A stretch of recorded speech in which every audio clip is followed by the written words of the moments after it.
This evening we are welcoming Tom Newlands to talk about his fantastic novel Only Here, Only Now, which I dithered about because I thought, first of all, I loved it as soon as I read it, and I thought, well, I can't feature this on the book club. What do I do? Because it's a true stories book club, it's about non-fiction. But then I decided to break my own rules. So here we are. It feels very real to me for reasons I hope we'll be able to explore. But let's welcome Tom in.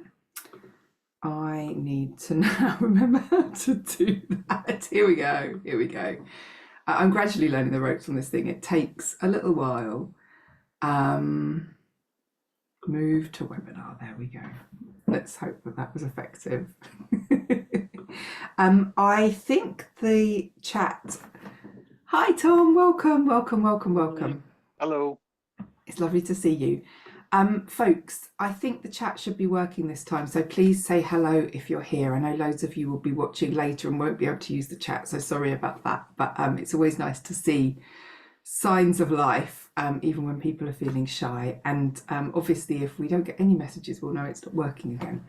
But I'm gonna move on to talking to Tom because I've got loads of things to ask you. But first of all, can you just tell us a little bit about the book? Just describe it in your own words and let us know what it's all about for anyone that hasn't been able to read it yet. Sure. Yeah, it's called Only Here, Only Now, and it is a coming of age story about a young girl called Cora. And we follow her for 4 years between the years of 1994 and 1998. And it's really about her life in this very kind of masculine environment, this post-industrial environment in Scotland in the 1990s. And about her journey towards an ADHD diagnosis and her journey towards building a relationship with her stepfather. So I think it's quite a vivid book. It's quite a funny book, or so I've heard, and it tackles things like grief, poverty, obviously neurodivergence. I think it's it was my kind of goal to do these things with a light touch, do them with a lot of humor, bring some warmth to quite difficult subject matter. So, although it tackles some weighty kind of things, it is quite a quick read, quite a vivid read, and hopefully quite funny as well. Yeah, definitely funny, and as you say, kind of full of humanness, really. And that it feels very naturalistic, I think, because of that mixture of, there's some real tragedy in the book, and then there's some ways in which it's handled really lightly and with great humor, and then there's moments of real emotion. And I think what really struck me was that it felt incredibly, even though it's set in the 90s, it felt like a book that could only have landed now, because actually it just seems like you're a new generation of writers handling neurodivergence in a much more integrated way, not the kind of clang, look at this weird little person and all their quirks. I feel like I've read a lot of those books, and I Yeah. still get sent loads of them to review, but actually just this is just who she is, and she doesn't have a label for it because none of us did at that time, and and I'm the same age as her and I didn't, but we can see it. And I think neurodivergent readers will have a really different relationship with the book than neurotypical readers maybe. I think so, definitely. I mean, I've seen that already from, it's only been out in the world for about a week, but I've definitely seen that there are two responses to it. The kind of response, oh, I really love the story. She's so quirky, she's so funny, she's so cool, and all the rest of it. And then there's Yeah. the neurodivergent response, which is a lot deeper and a lot more heartfelt in a lot of ways, because I think a lot of people see themselves in it. Yeah. But in writing the book, I was really keen not to make it a book of awareness raising set pieces. I didn't want to have her be an avatar to move around and kind of talk people through ADHD or anything like that. And it Mm. wasn't really, my primary goal was to write the character. It wasn't to write a book about ADHD. And if at the end of writing the story, and if at the end of creating a character who I felt was authentic to the time and authentic to the place, and if it wasn't apparent that she had ADHD, I would never have mentioned it. So it was really important that it was kind of stitched into the story in a naturalistic way. And I didn't want to include clinical psychologists or hospitals or anything like that. I wanted it to be about a teenager and a teenager's life and all those teenage things that all teenagers go through, regardless of whether they have ADHD or not. Yeah, definitely. And actually, yeah, I mean, that kind of lack of medicalization, I think, is really important as well, because I've one of the tropes I'm noticing now is that sort of moment of diagnosis, and which gives the medical professional this kind of godlike power over the neurodivergent person, and the assumption is that the medical person isn't neurodivergent. And like, for sure in my memoir there's an account of that too. And it begins to trouble me, really, because I feel like there's a sort of, I don't know, like a mismatch of power there, and a ceding of power to a source of authority who is, who is assumed to know more about it than we do. And actually, I think the truth is that neurodivergent people know they're neurodivergent all along. We may gain different language for it, but we're constantly knocking on the door saying we're different to this. This isn't us. And yeah, so it's really because she understands. She gets that she's a bit different, but she also gets that she's part of this big flow of humanity, and I think that's what's so delightful about her. Yeah, Mm. I wanted to swerve the diagnosis thing completely. For so many people who have perhaps not been through the experience of diagnosis, it seems, it's the kind of it's the branding, it's the stamp of officialdom that, we can now treat you a certain way, or now you're You're entitled to your entitled to, your yeah. your your Yeah. benefits or your parking spot or any of these other things, and it's almost like Mm. disabled people are almost policed in a way by a lot of people in terms of, do you have your diagnosis or not? And I thought it was a lot more interesting to look at somebody who was coming to initial realization about their life Mm. at that crucial stage. She's at the start of the book, she's 14, by the end she's 18, and so we do see her grow up during those years, which are formative for anybody, but especially if you feel like a bit of an outsider, or you begin to Yeah. notice that you're kind of experiencing the world in a different way to your mates. It's a real crucial time. And Yeah. there wasn't a eureka moment about that. It all came together, the 90s, my own experience growing up, my own memories of Scotland, and also the wider picture of, the way that ADHD was treated in this country at that time. Because I think in America and even Central Europe, they're a little bit further ahead than ours, and I think it had been diagnosed Yeah. for decades there. But apparently in Scotland and throughout the UK, there wasn't a great deal of knowledge about it in the mid 1990s. No, absolutely not. And that's and hence, like, loads of people my age are currently understanding that they're neurodivergent in some way for the first time. There was just nothing to find at the time.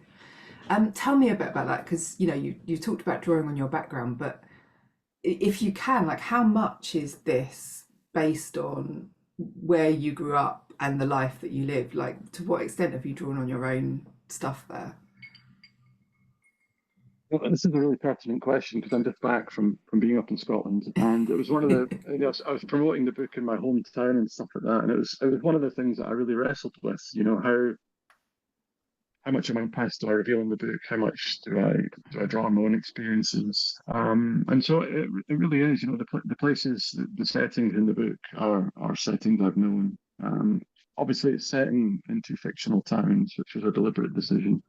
But certainly the atmosphere of kind of dysfunction, the atmosphere of the economic problems, um, the kind of the violence, the disrupted education, all that kind of stuff was all stuff that I knew growing up, and so it's very much based on my upbringing. But at the same Mm. time, it's not autobiographical. I had a great mum and dad, I had a great family life. Yeah. My story is very different to hers, but once I I've created the character, once I got the settings, I knew, especially since Cora is such a kind of engaging protagonist, she's very funny, she's very naive. I knew that if I created a really kind of vibrant protagonist, I could make the surroundings as depressing as they needed to be because the reader would stick Yeah. with her to hear her opinions of it. Yeah. Yeah, and that's, I think I said in the reading guide I wrote, like, that what's sort of amazing about her is that you never degrade her. Like, you so often see a character like Cora in a book and like they're just dragged through the mud, and they're shown as making terrible decisions all the time, and that's the story. And she doesn't. She makes the decisions that she makes really rational decisions about her life, but she's not in control of it, and that's a different thing. But you don't torture her, which I was so grateful for as a reader. Like, there's no need. Like, there's no need.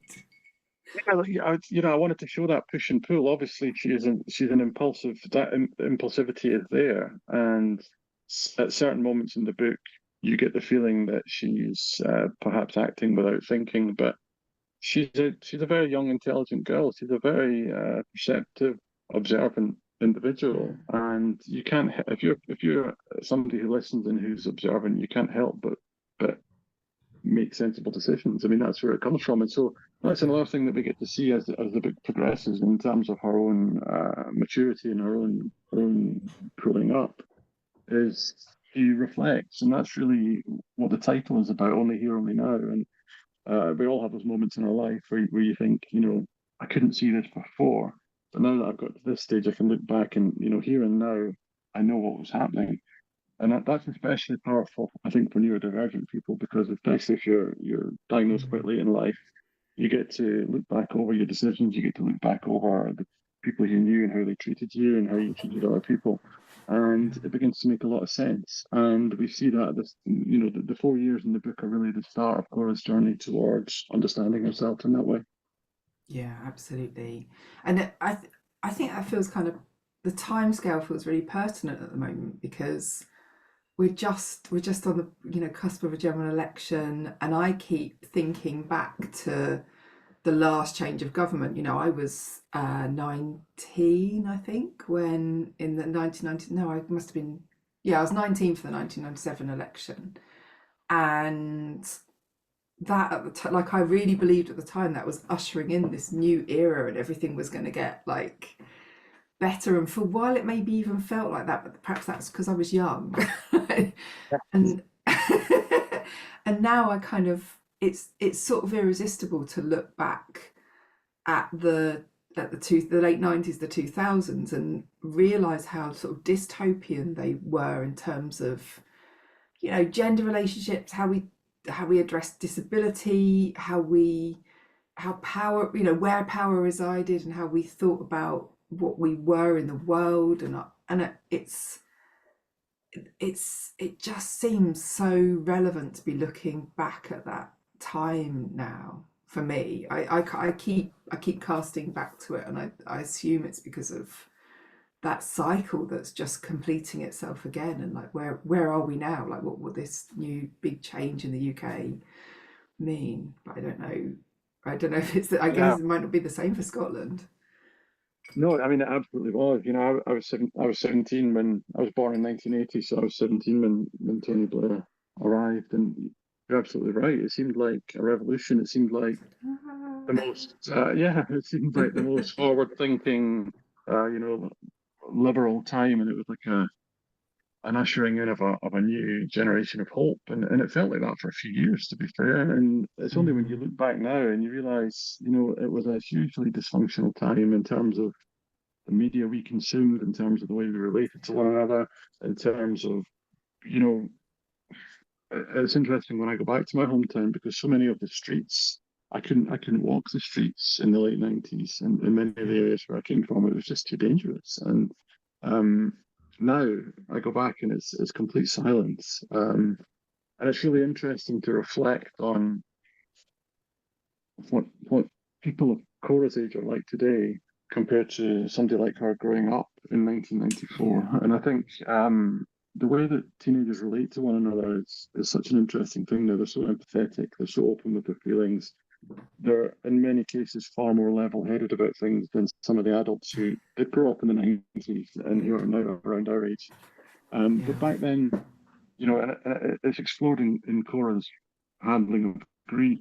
She doesn't talk about it. She doesn't want to talk about it, and that was the national mood in a way. That was the kind of uh, Yeah. that Yeah. get on with it. Get your head down, get on with it.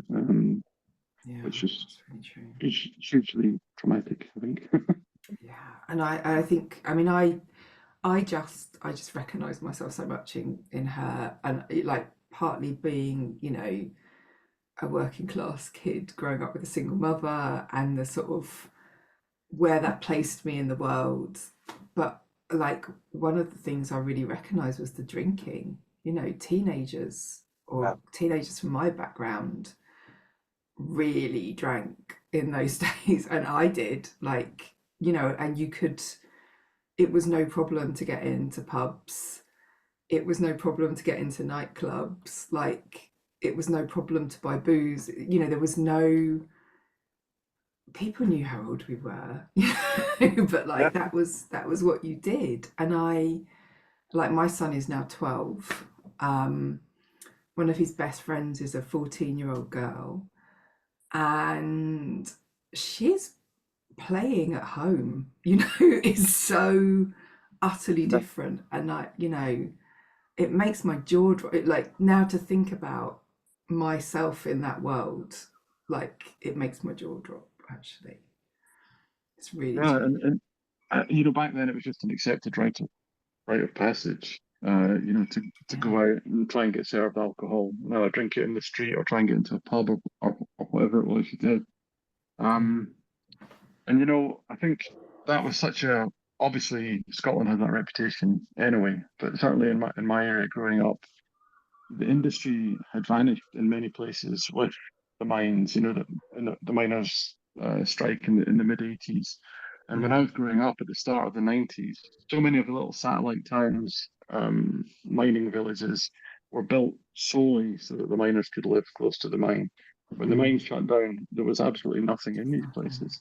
You Yeah. had you had one shop, if you were lucky, you had a library. And that was it. And so there was nothing, absolutely nothing to do. And growing up, I was lucky to have a television in my room, but I had a lot of friends that didn't even have a television in Yeah. the room, Yeah. let alone, Yeah. a mobile phone or a PlayStation or anything else that, we had in later generations. And so there was no option but to go out and make your own entertainment. Yeah. You just go and wander around, Yeah, you went and basically. wandered around, and certainly Yeah. if somebody had a car or something like that, you'd get in the car and you'd drive, and the streets Mm. were up on the weekend. The streets were absolutely alive. Yeah. And it's something that at the time was outrageous. It was scary. It was harmful.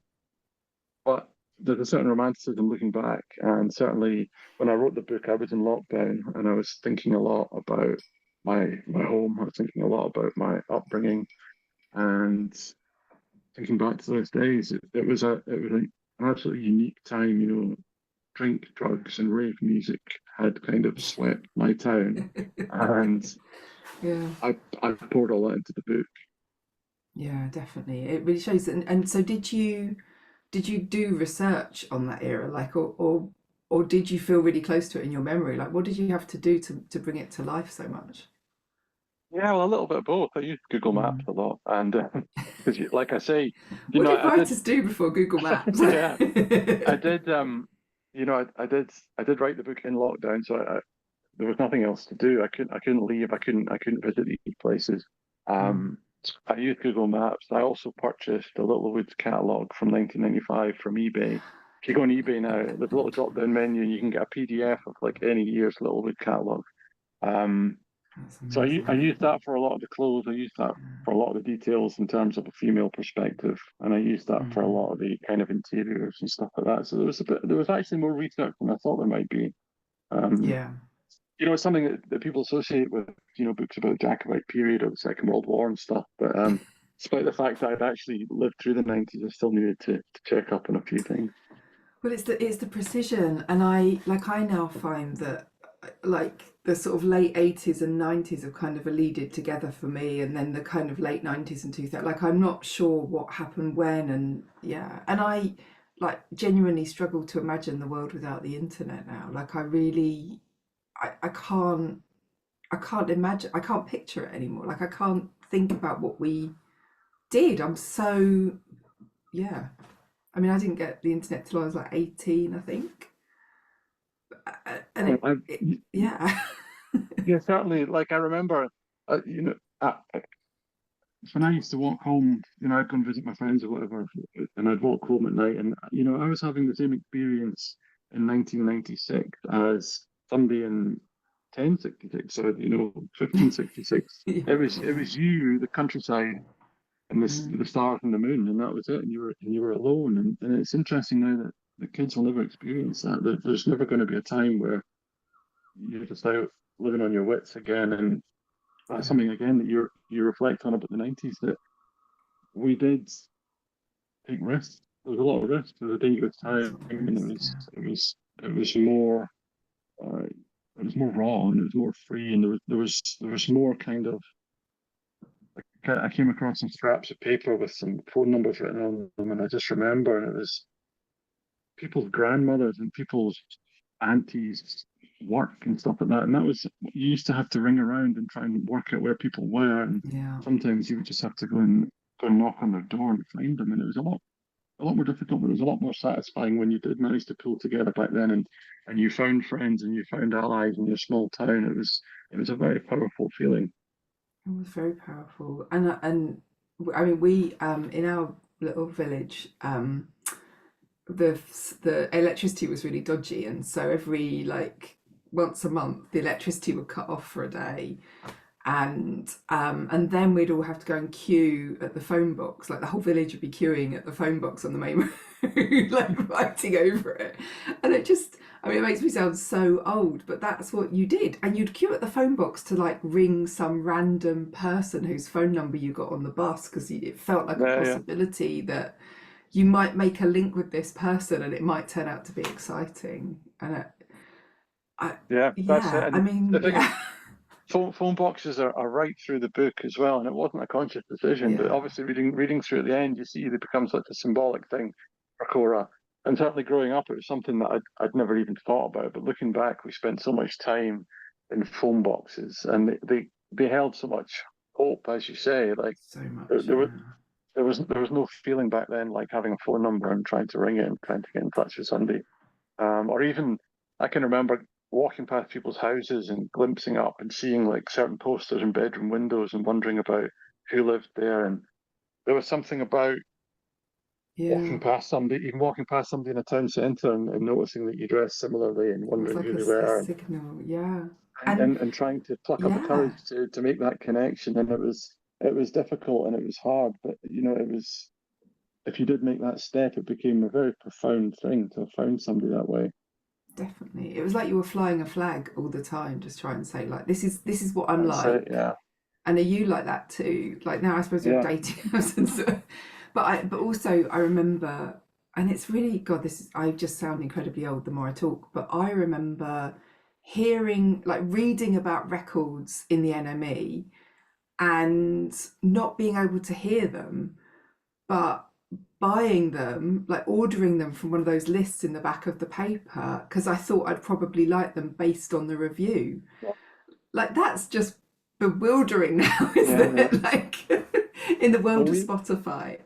even possibly even more frustrating than that. We had a branch of our price 3 miles away, and so if we read about a band or whatever, we would walk the 3 miles to our price and pray that they had it on like one of those listening posts where you could put your headphones on and hear it. And so we would all huddle around, listen to the track on the thing, and we had absolutely no money. And so even if you did like the music, you couldn't afford to buy the CD single. You had other priorities.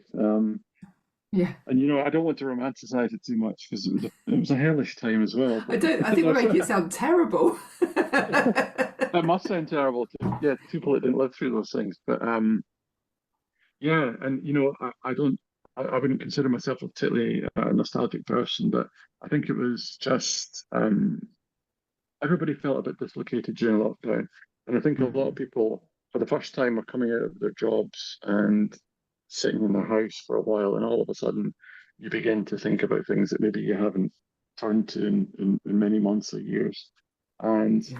all those things that we've chatted about were just on my mind. And my mum was actually quite ill at that point. I couldn't travel up to see her. And I didn't feel it at the time. I didn't feel like I was processing anything by writing. I was just writing. But when I look back at the book now and see it as a whole, I can see that there was a lot of kind of longing for the old Yeah. days For a little bit. home. Yeah. Oh, that's it. Yeah. Yeah, because however bad, and I've seen it described as bleak in the Guardian and stuff. That's not bleak to me. That was my life. You don't walk around going, Jesus, this is bleak. You just live your life, and that's something else I really wanted to get in the book, that Cora doesn't have a lot, but she's dreaming big, and she is, trying her best to enjoy what she has. Yeah, for sure. So how did you? I mean, like the question that everyone must ask is, how did you approach writing it? Because actually, received wisdom at the moment is that you write exactly what you know. You don't write outside your gender, you don't write outside your race, you Yeah. don't write outside. How did you approach that? Did you worry about it? I didn't worry about it. The thing is, when I sat down to write the book, I hadn't done a word of creative prose since high school, since I was 18. I'd done a couple of poetry courses, and I was becoming vaguely interested in poetry, and also vaguely Mm, aware that I couldn't do it. And so I don't know what struck me in lockdown, but I just thought I'm going to sit down and have a go at writing some prose. If I'd been involved in a lot of discourse on Twitter, and if I'd read up extensively about the industry and about how to publish a book and all the rest of it, I probably wouldn't have done it. So yeah, I was extremely lucky that I just got to sit down at a laptop and start writing. And before I had, Googled how to get an agent or Googled any of that stuff, I'd already entered it into a competition, and I came fourth in right, the competition, which was completely unexpected. It told me that yeah, there was something going on there. But it's really when I look back to my school days, the girls in my class were very driven, and the boys were. right, And my little group of friends, we were kind of artistic. We had cameras, we had guitars, that kind of stuff, and we identified a little bit more with the girls because the girls were, getting prospectuses, they were doing the driving tests, that kind of stuff. They mm, had one eye on the future, and they didn't really want to grow up to be their mums. right, For the boys, the culture was kind of built around the boys' needs, and whatever the boys wanted for themselves, the mm, pathway was already there, and it would be quite easy. It was laid out in front of them.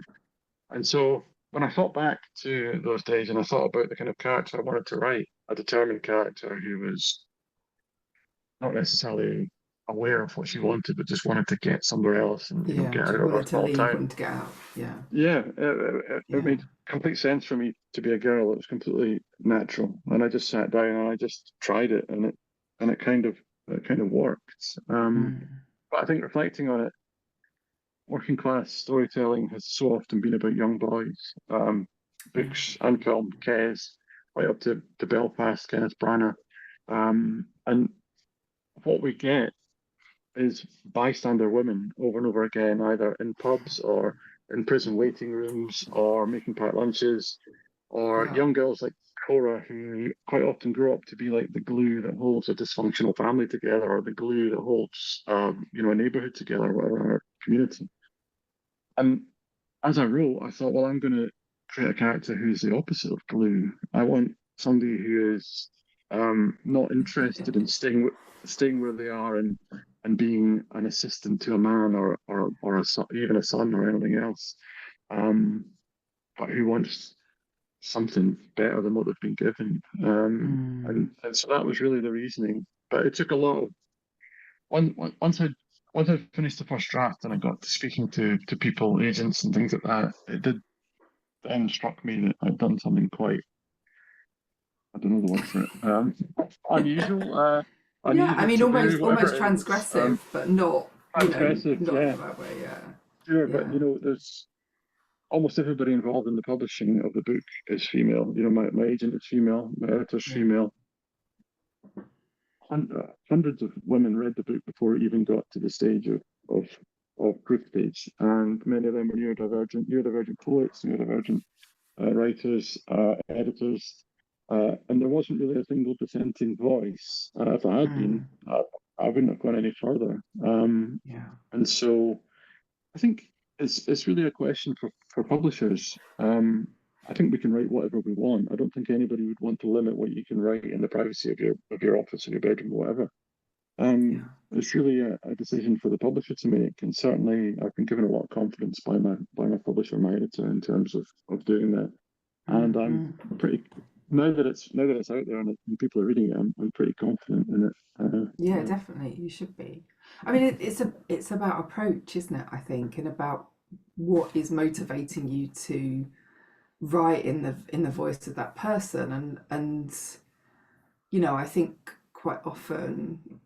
I mean, I was talking about books about autism earlier. Like when you read books like Curious Incident, for me now, I just think the intentions actually aren't good around writing that autistic subject when the author isn't themselves autistic. They haven't actually done any research into the lived experience and perspective. They've sort of isolated this set of traits that seem curious and weird and quirky and written a book that is about being curious and weird and quirky. And like very entertaining book, but it sort of ends up doing harm because people believe that. And the number of times when I first started telling people I was autistic that they were like, well, you're nothing like the kid in Curious Incident, and you're just like, oh, that wasn't science. yeah. And part of that Yes, problem is us as readers and what we take from it too. But yeah, it's different motivation, isn't it? sure. Yeah, and I think so many people have asked me, did you work hard on the ADHD part? And I did and I didn't in a way. I don't think somebody who is neurotypical could just sit down and work hard on it and produce this book. I think, Mm. I've had 4 decades of experiencing the world the way I do, which I know now is very different from other people, and that's woven intrinsically into the way I write any character, whether they're neurodivergent or not. And one thing I've learned is that, being autistic, being neurodivergent makes you a very good writer because you're often very observant, you're often aware of all your Yeah. senses, you're often kind of hyper empathetic and tuned into other people's moods. And Mm. so I didn't force the ADHD thing, it wasn't a checkbox situation where I Yeah. was ticking off certain things for her to do or ways to behave. I wrote it naturalistically and trusted that enough of my own experience would bleed onto the page in terms of Mm. Cora's experience. There was a little bit of research in terms of her being a girl, but I left it. And I think, as I said earlier, if at the end of it it wasn't apparent that she had ADHD, it wouldn't have been mentioned at all. But I Mm. felt it had been brought to a kind of point where it was obvious enough for it to be a plot point and obvious enough for it to be a guiding kind of factor in her life and in the decisions she makes without being, as I said before, a kind of awareness raising thing. Yeah. How is this your first book? How did you manage to do this in your first book? It's like magic. It's like, I don't know. I feel like I've slugged my way to get to this understanding. I, I do know. I do know how I've done it, but it's very boring and technical. It's a lot of work. The first draft, I got the first, I learned so much, but I got the first draft down very quickly. It was a bit like driving the train and laying the tracks at the same time. Mm. And then a lot of work after that. And certainly those first months, that creative part, I was able to hyper focus. I wrote 120,000 words in 3 months. And I thought, well, Wow. hey, this writing malarkey is dead easy. Here we go. Right. I'm going to be banging out, 5 different pseudonyms or whatever. I'll be the thumping these books out. Um, but what I didn't realize was that the editing part and the redrafting is much more difficult and it doesn't hold that same appeal for somebody with a brain like me. And so Mm. what I had was 3 to 6 months of really exciting creative stuff, and then 3.5 years of forcing my ADHD Of self to sit pain. down at a laptop and get Yeah. it finished. So it was, yeah, I've learned an incredible amount. So It's a real apprentice piece, isn't it? That first novel. Like you really, I mean, I know yeah, that, my first novel, I had to like exercise all these demons. Like the first one was like, you can never write anything long enough, you don't know how to. And then I wrote something way too long because I'd got so paranoid, and I basically like doubled up every sentence so that I said everything twice because I was just trying to Yeah, get word count. And then I had to yeah. like go through and take out all the weird repetition that's all the way through it.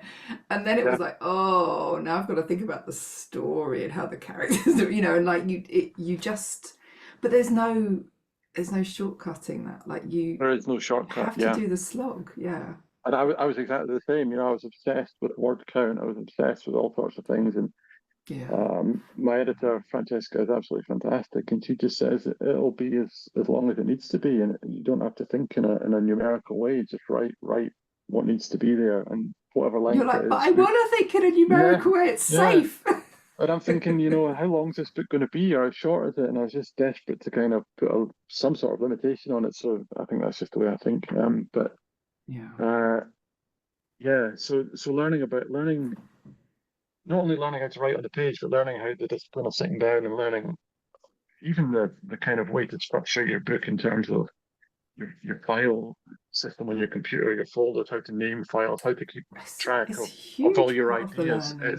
Yeah. It's something that never gets talked about. And so past 4 years have been like gold dust for me. Not that it makes the second one any easier, but No. it's certainly going to save me a little bit of bother. Yeah.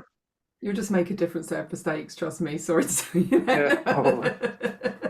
There's like a whole new world of mistakes you can make instead this Yeah. time. I'm really curious to ask about the connection in the book to the art world, because I can see from your Instagram that you've got this huge connection to visual art as well. Tell me about that. I'm fascinated. Yeah, I was a painter. That's all I've been interested in my whole life. I wanted to be a painter when I was at school, and Okay. I've done oil painting and screen printing and drawing and all sorts of visual art stuff. Um, and I ended up, when I came down to London, I worked in the art world for 10 years. And Yeah. so I ended up working at Sotheby's and worked at various other galleries. So I've done art handling, and I've been in and around that forever. But I didn't get anywhere with the painting. I thought I was quite competent, but it just never happened. So this writing thing just seems to have landed on my lap, and I've gone with that instead. It's like But what you were you've saying, but sorry, no, carry on. what you were saying before. I mean, one of the things that really held me back about writing was, and held me back for several decades, was I just could never picture how to structure a book and how to hold the ideas in your head and kind of visualize it from start to finish. But Yeah. one of the things that I did learn in that 4 year period of writing is that you just don't need to do that. You just go straight to the bits that are relevant and that are hitting you and that you feel the most. Or certainly this is what Mm. works for me. Um, Write those bits down, and by the time you finish writing those bits, more of it will have come, and more of it keeps coming. And Just it kind of uh, just grows. yeah, it grows, and there's no need to see the bigger picture till much further down the line. If Yeah. somebody had told me that when I was 18, I would probably be a multimillionaire writer by now. But instead, I just told myself I couldn't do it, and it wasn't for me. And so, Yeah. it's taken me till the age of 43 to actually do it. I think that, like that autistic desire for me to have rules to work within and to like know the structure and boundaries of everything can be really positive because it lets me build my own framework, and I know I need to do it, and so I do it. But at the same time, I think it can be really oppressive because sometimes I just build the wrong framework, or I invent rules that don't need to exist and then follow them to the letter for years. And I find it harder to break out, I think, of the sort of boxes that I make for myself. That's exactly it for me. It's autism versus ADHD, and in autism you want it to be very ordered. You do want to have Yeah. that kind of complete framework to hang your ideas on. And yet I do have ADHD. I'm an extremely creative person. I've got too many ideas, and the ideas are coming at such a rate that I can't contain them and I can't order them onto this frame that I need. And um, I found that it just got to the point where like I say, I just had to go to the bits I knew and I wrote them. And eventually they expanded to the extent where they were joining, and I thought, well, hey, wait a minute, I've got a third of a book here, and then I've got half a book, and at that point the momentum was going, and I just thought, if I keep going, who knows what might Yeah, happen. what grows.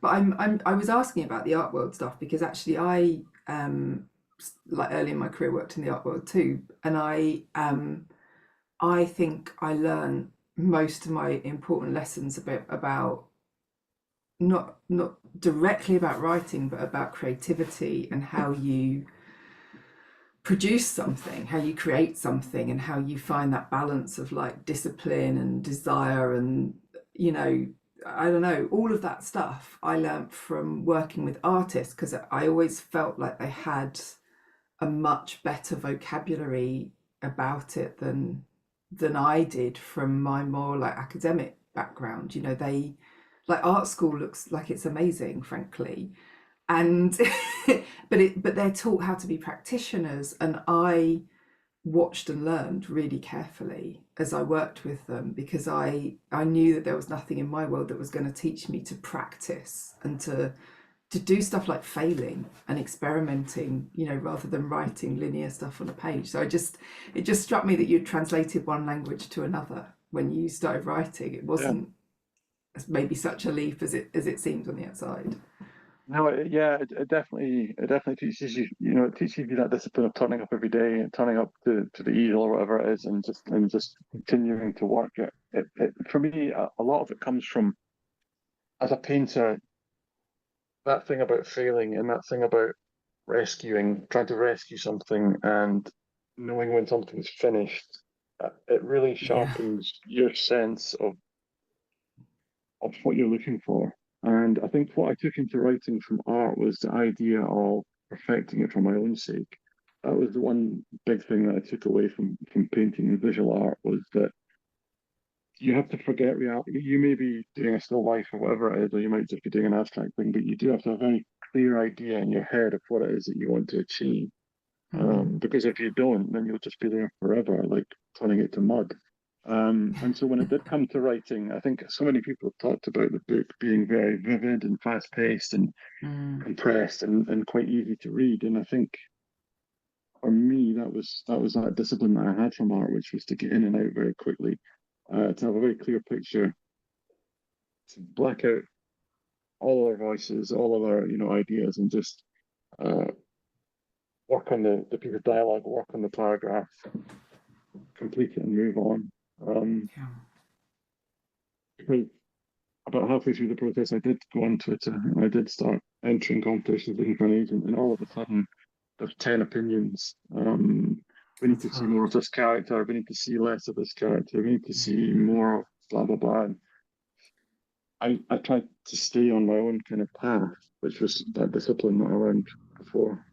Yeah, it's such a, like I had a long conversation. I've got a few like autistic writer friends, and we get together to talk writing, and we're having this long conversation the other week because she'd been given this set of edits that she felt was really intrusive, and it made me really think about how I deal with edits. And I realised I've got this rule, which is that I take edits but not rewrites.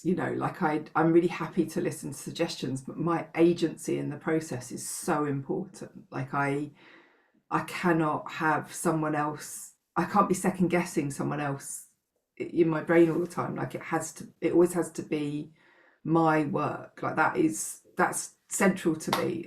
Otherwise I'd feel like it was pointless. I'd feel like it was fake. Like it's got to be absolutely mine all the time. 100%. It's got to feel concrete, and it's got to feel like it's yours, and it's got to feel like, I don't want to say meddling. It's not probably not the right word, but I don't you don't want it necessarily muddied in a way. I'm such an open person. It was a real collaboration with both my agent and my editor, and Mm-mm. I've really enjoyed listening to them. But at the end of the day, every single word and piece of punctuation on there is mine, and it is where it should be. So if there's any problems, they can it's my fault. They can come to me. But I like that, and I enjoy that, because I wouldn't want something out there that is fudged. You know what I mean? I don't want Yeah, something that's out right. there that Yeah. is a half measure. It's just there's no point in doing it. I would rather fail on my own terms than take on a load of ideas that weren't necessarily in my initial thinking. Definitely. I think that's a fantastic place for us to end. It's been so nice to talk to you about creativity as well as your book. It's always like lovely to understand how it filters through for other people. But Tom, thank you so much. It has just been a joy, and I'm going to wave your book for people watching. It's out now in the UK. It's out a little later in America, I think, isn't it? Is that November? November. Yeah, November 13th, I think, in the US. Yeah. So US people listening have got a little while to wait, but it's really worth it. It's fantastically good. And thank you so much. I will see you all very, very soon. And next month we have another we're sticking with the neurodivergent theme for next month because we're talking to Daniel Tammet about his book Nine Minds, which is back to non-fiction, back on safe ground for me. But yeah, I hope to see you all there then.